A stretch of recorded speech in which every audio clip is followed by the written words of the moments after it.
The details.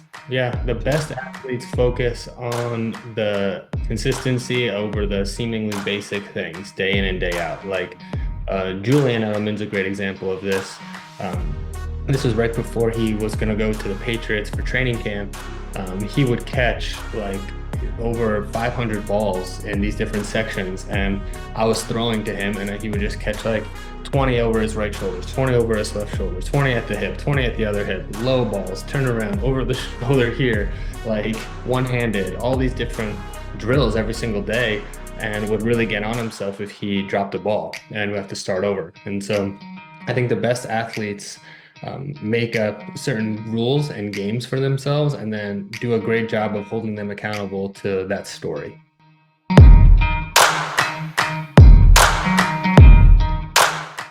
Thank you for tuning in. Thank you for listening. I am your host and coach, Tyler Johnson. And whether you've tuned in to elevate your mindset, your game, or just your day, you are in the right place.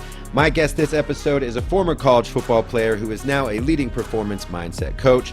He is a phenomenal athlete and a man of many talents. I tell you, I personally am inspired by this guy. He's been mentioned in Men's Health, GQ, Men's Journal, Muscle and Fitness, Ask Men, and more. Please welcome Mike Aidala.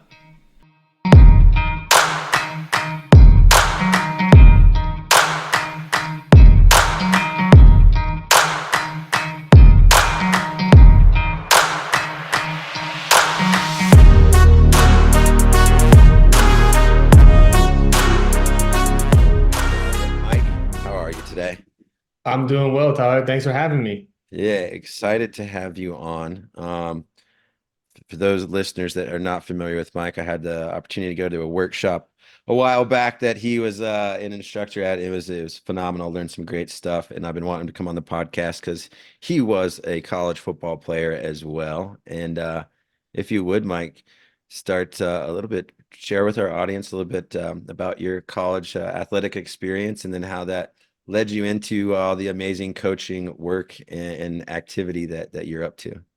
Yeah, cool. Well, yeah, thanks again for having me. I played football in college, Division III in upstate New York at a school called SUNY Cortland. I've been an athlete my whole life, and I love all types of ball sports. My mom was actually just visiting here at my house, and she used to say when I was younger that I never met a ball I didn't like.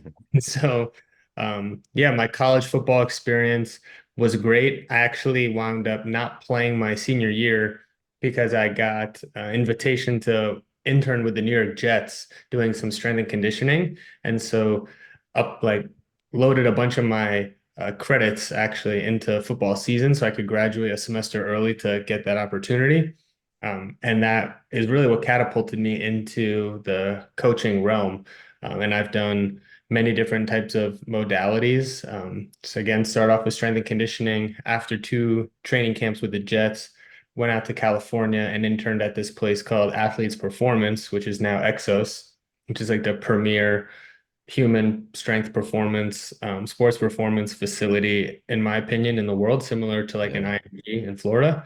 And we did an NFL combine prep. So teaching guys how to run faster 40s, better verts, cone drills, benching, all this type of stuff. So it was cool to learn from experts, like the top guys in their field at such a young age and be introduced to the profession of coaching.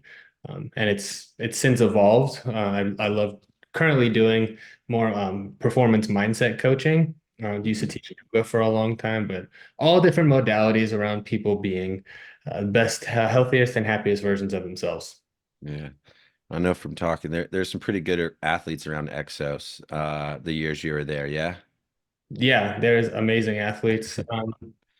Yeah, I was fortunate enough to work with who came in. Julian Edelman came in. Um, David Beckham was playing at the LA Galaxy around that time, so he Okay. was on there. Terrell Owens, just a lot of cool athletes. And you've coached tons of high level athletes, well since then. And, coaching in the role you do, what's something that you've learned from other top athletes when you've had the chance to be around them that, they're probably coming to some coaching, but what do they do well and different than the average bear out there? The details. Yeah, the best Detail. athletes athletes focus on the consistency over the seemingly basic things day in and day out. Like Julian Edelman's a great example of this. Um, this was right before he was going to go to the Patriots for training camp.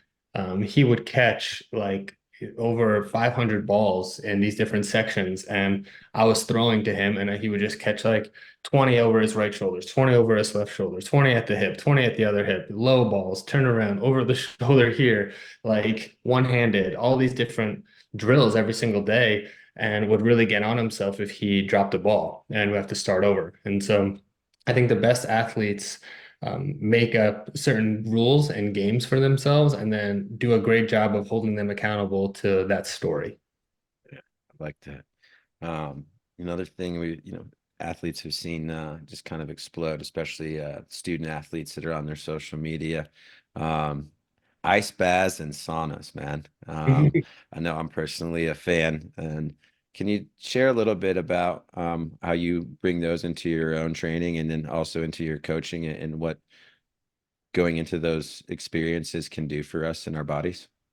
Yeah, so I started getting involved with that type of work through Laird Hamilton, who's a big wave surfer, and he owns a company, XPT, Extreme Performance Training. And right now, what I love the sauna and the cold tub for is a lot of mental resilience work and emotional resilience. So those are easy stresses on the body.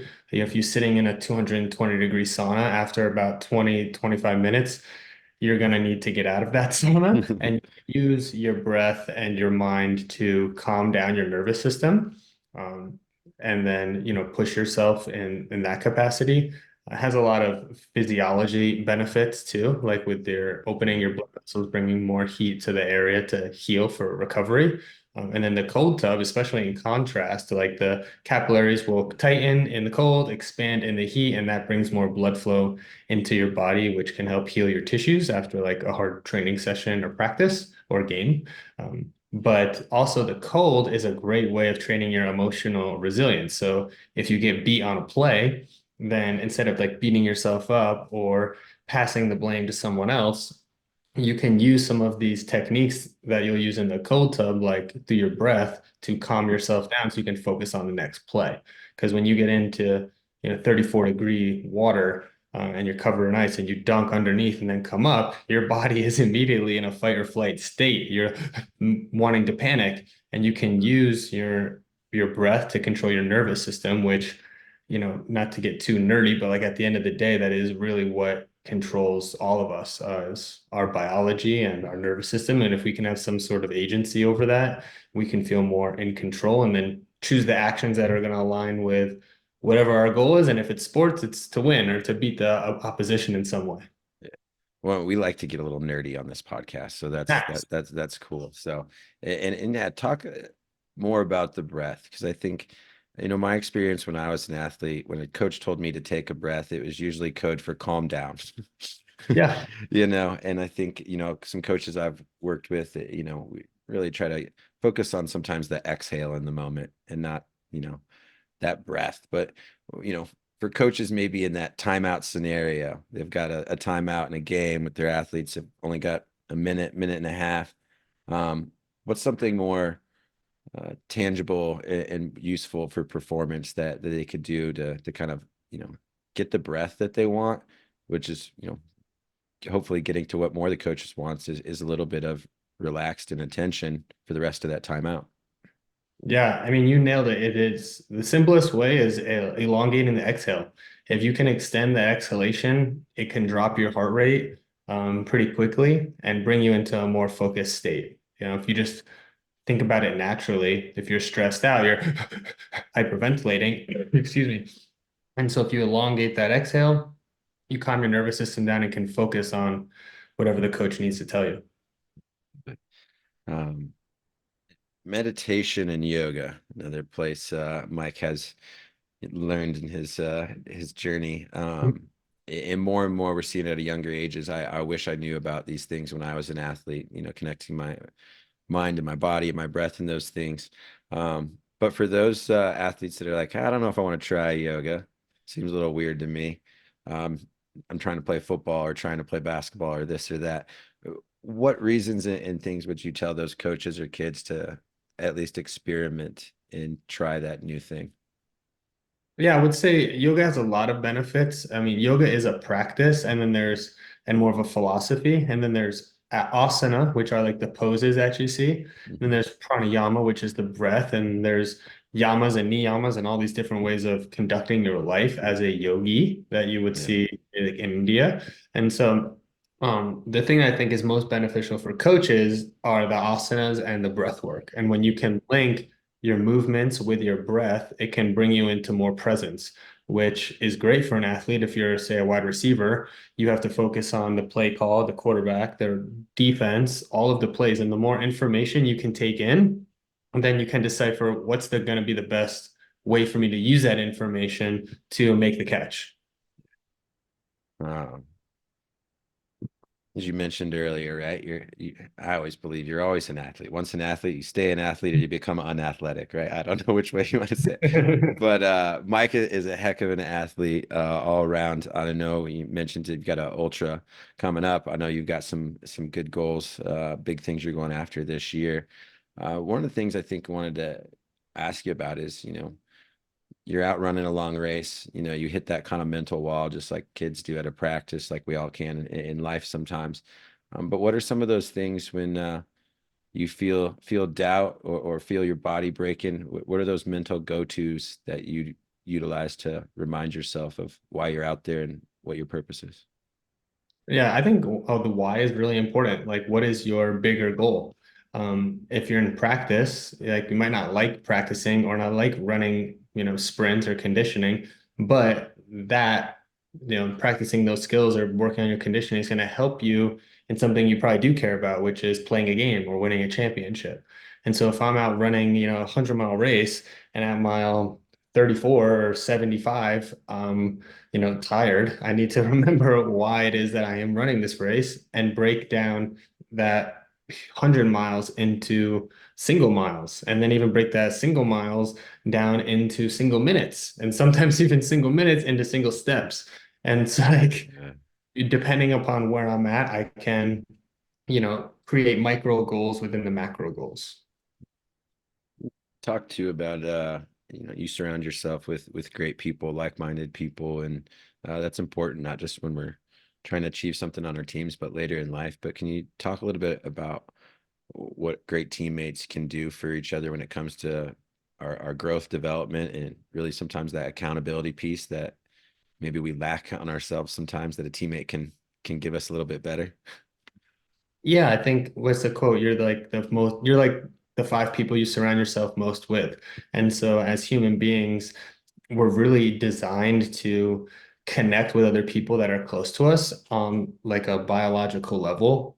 When if you think about yourself, thousands of years ago in a tribe, if you were ostracized from the group, you weren't getting resources like shelter or food, so it means you were going to die. And Mhm. so there's a reason why we want to conform maybe to our group in some kind of way, and making sure that whatever group you're consciously or subconsciously conforming to is one that you aspire to be like, or like aspects of. Um, I think sometimes people put too much weight in like, oh, my friends stink because they're, one of them likes to do this, one of them likes to do that, but nobody's perfect. Not like no one on planet Earth is perfect. And so the aspects of your friend group can be really important. And with having teammates to encourage you can go really far, especially if you respect them and they respect you. Their opinion holds a lot of value. And so um, I'm a big fan of like encouragement over competition, because competition's kind of easy. Like we always are going to want to compete. If you're an athlete, it's just built in to Yeah, compete. But encouraging can go so far for other people and so far for yourself. yeah, I love that.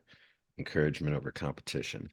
Um, in your journey, you mentioned kind of some people, layered and some things that you've learned from.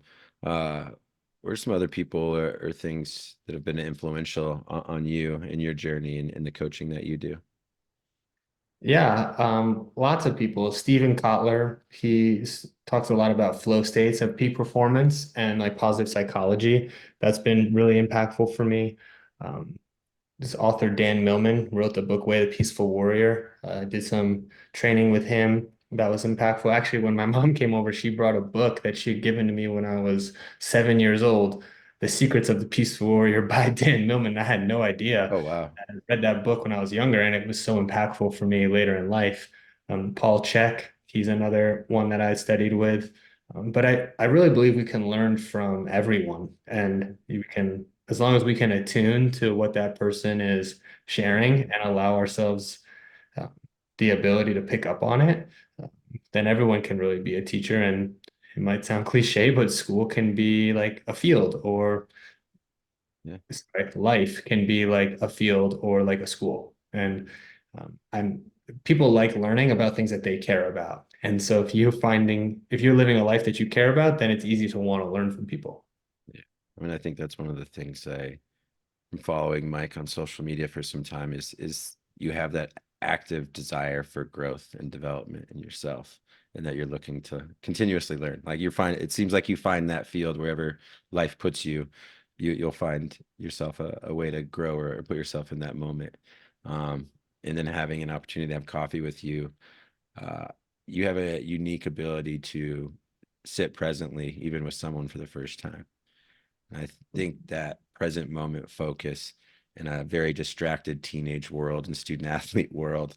Mhm. Can you talk a little bit about maybe ways that you've developed that ability um, to one, make me feel that when we had coffee, and two, um, develop that for a way of life and for performance to be in the present moment? Yeah, I mean, that is what our attention is, our most valuable resource. And especially now compared to when we grew up, attention is scarce. It's really hard to keep attention on something. And as an athlete, you have to stay focused on the thing that you're doing. Otherwise, all games are like inches, micro inches. And so if you don't have the ability to maintain focus or presence, you're going to miss the catch or strike out or whatever it is. And ways that you can do that in your day are just making sure the things that you're, again, paying that attention to are things that you really care about and are really valuable to you. And so, like for me, connecting with other people is really valuable. So I practice my attention. And when I'm talking to you, I'm practicing listening. I really like this concept of practice everything, because when you practice something, you're trying to improve it versus I need to work on it or I'm working on it. Um, yeah, it doesn't land as hard for me. Yeah. And practice is forever. I'm never going to be like a perfect listener or perfect weightlifter Right. or perfect runner. It's always growing, but being able to find the small areas of growth to keep you motivated, I think is a really impactful. Yeah, I like that. Tell us about offense. You got some new stuff rolling out with your work. Yeah. Can you share a little bit about what you got going on? We'll link it up to the show notes in here. But yeah, I'd love to learn more about share with our listeners about offense. Yeah. Well, thank you. Yeah, I launched the offense last week, and it's really a culmination of my 15 years of coaching. So, like I mentioned before, is working with all of these different athletes and people and celebrities and all these modalities. But what I've found most people struggle with is having the courage and the confidence to go for the things that they want to go for in life. And I like to think about that as living on offense, like you're actively pushing yourself towards growth versus playing life in a more defensive state where you're on your heels, you're reacting to things that are happening to you. And so when you're living more offensively, you can design a day or a life that you love based on the things that are important to you. And so the offense is a coaching program that helps people do that. And we look at individuals on this holistic perspective of their physical health, mental health, emotional, social, spiritual, the environments that they live in, and see, okay, what are the different toggles that we can move around here that are going to impact them the most and help them have the like ability to take ownership over the things that can, move the needle for how they feel with their life. Yeah. And when it comes to kind of our daily design, um, it's important. I think athletes, you talked about the detail, and then we see sometimes, the level of detail that goes into their routine, their schedule, everything that they do, right? It doesn't just end at the training or end at the field. Um, what does your perfect day design look like? What does your day like to look like? I know it adapts and changes with what your season you're in, but what's a perfect day for you look like? Yeah, so I try to plan my days out based on what I need to do, like for the week. And so each day will be dependent upon the goals that I have for the week. And those weekly goals are dependent on the monthly goals, and the monthly on the quarterly, and the quarterly on the yearly. And it kind of works backwards from that. But things like sleep is number one for me. So no matter what it is that I'm doing during the day, if I get 5 or 6 hours of sleep, it's going to be dramatically more difficult for me to do anything else. And so I make sure that I'm getting enough sleep. I'm able to move my body. That's really important to me. And then, of course, eating good food, hydrating. Those are other positive as well. I'm a big fan of time blocking. So organizing my day into like these 90-minute chunks, and then having some active recovery outside of that, whether that's, and by active recovery, I mean more like cognitive recovery. So mentally, like if I'm engaging with you on this podcast, I'm fully present now. It would be difficult for me to stop this and then go right into something else where I have to be super engaged. And Mhm. so, because I can control my own schedule, because that's a value to me, so I set up a life that happens, which hasn't always been the case, but it is now. I can, go for a walk after this without my phone and just like take in some nature, take in some sunshine, and then, 20 minutes later, jump on another thing and be able to be fully present. And Yeah, so I'm always helping and doing it myself, like modulating my schedule, kind of like a game of Tetris, and figuring out what's the work I need to do, how much of my brain power does that take, when's the best time of the day for me to do that certain work, where can I put in these recovery blocks, and then where can I insert other things outside of work that are important to me, like, coaching my kiddos' seventh grade flag football team, which we got practice later. And nice. then like, hanging out with my mom, cooking a dinner or cleaning the house, like all of those certain things kind of just get filled in to that Tetris board each week. Yeah. Um, you made me think about the football practice. Yeah. Um, what, tangent onto that real quick. Yeah, coaching some youngsters, Mhm. out at flag football, learning the game, trying to Yeah. learn new skills, learning how their body works and how that integrates with the game. What's your main message with those guys out there? Yeah, great question. So my theme for the year is encouragement. Love it. They're in second grade, and so they're getting to the point where they know kind of what their bodies can do, and then but they also get on some of their friends if they miss a ball or don't do the right thing. Mm, And for me, that's just like detrimental to the team. And so the yeah. first message that I told any of them was we're encouragers. We're going to encourage each other because no one's trying to drop a ball. No one's trying to forget a play. We're all trying our best, right? Every kid's hand goes up. Yes, coach, trying my best. Cool. So if someone makes a mistake, what getting on them for and telling them, how could you miss that? I was right to you. I threw it right to your chest. Is that going to help them the next time and give them confidence, or is it going to break them down? It's going to break them down. Cool. We're not doing that. We're just going to encourage. So it's been fun to see at practice when someone does, drop a pass or something. Everyone coming up to them, nice try. You'll get it next time. Like, try to keep your head up a little bit more or whatever. And so that was a long answer to your short question of encouragement is my theme for this year. No, I love it. It's like I mean, the root, I think I don't know if it's Latin or whatever where encouragement comes from. It's to give courage, right? To actually Yeah. give it to someone else, right? That's what we want to do, as teammates, as coaches. Um, in your coaching and in your work, Mike, what brings you the most joy and fulfillment in what you do? Watching people go from living on defense to transitioning to offense.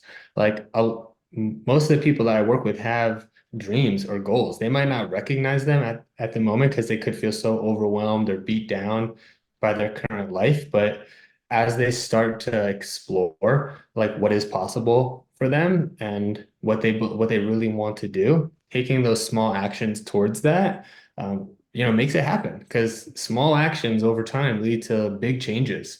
And I love that I get to encourage people to make big changes in their life. And I love seeing them go for those big changes because it always works out positively in their favor.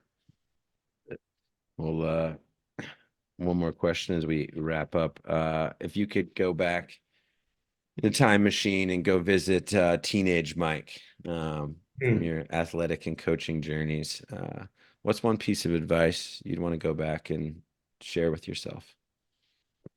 Pay more attention in school. I wasn't the best student athlete. I focused a lot on athletics, and I didn't know this at the time, but a lot of my actions were built around my self-esteem. So, like where I felt like I was valuable to my friends or something else. And that was always external. I didn't have an internal system. And so I would tell myself now, like, develop, find the thing that you really think are important. And that you think you will think are important later on, like when you look up to other people and focus on those. And school would have been one of those things for me, um, as well as playing lacrosse. I regret not playing. It's a one ball sport. I never played Okay. in spring, and I think I would have done fairly well at it. So it's just a side random tangent note.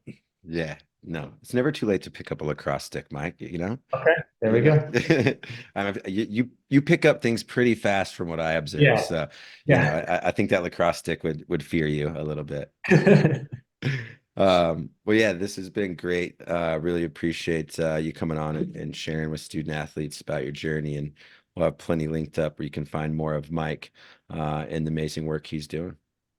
Awesome. Thanks so much for having me, and thanks everyone for listening.